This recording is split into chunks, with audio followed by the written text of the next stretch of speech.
So I'm on top of this freezer. This is 18 inches of foam I'm standing on.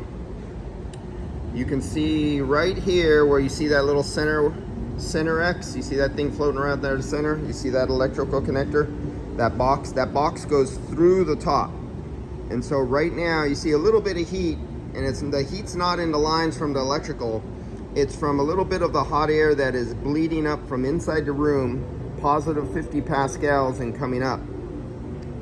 Then you have that hot water pipe, but it's not a hot water pipe. You see a pipe right there, but you go, well, why is it hot?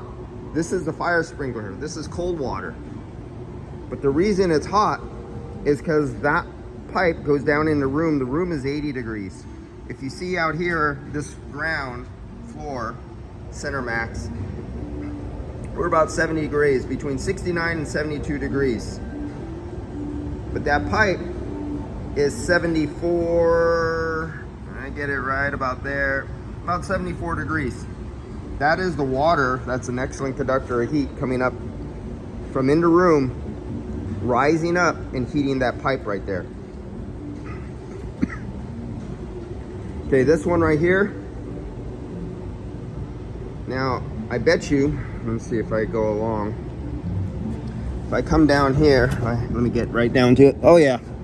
So, you see that really little tiny hot spot right there?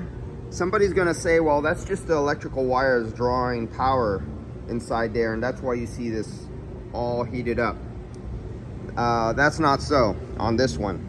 On this one right here, you see that hot spot? The reason it's hot, when I put my face down there, I'm getting hit with air because this room is under 50 pascals. It blows the air up through the conduit because each one of these have a hole going down into the room to go to more conduit inside the room. So the hot air comes up through here, and that's what you're seeing here. You're seeing the air flow down this conduit and from all the other entrance points.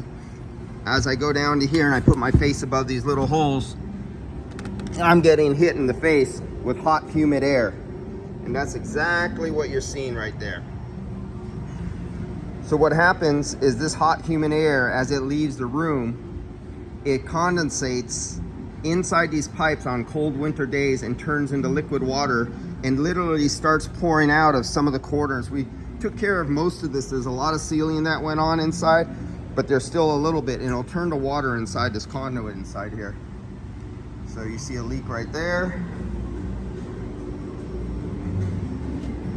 You should see a leak over here coming out because that one hasn't been sealed. See that right there? This one hasn't been sealed yet, so we'll seal that right there. As you see, that's 80 degrees because the room is 80 degrees. Let me get that right in there so you can see it. 80 degrees. That's exactly what the room is.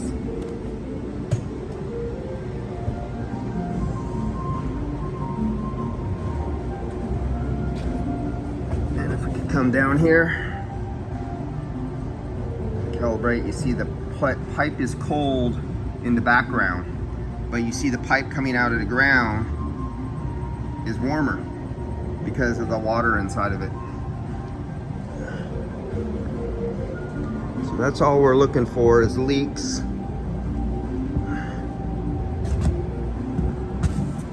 You can see that leak right there, just a little bit, and got to get some foam inside there.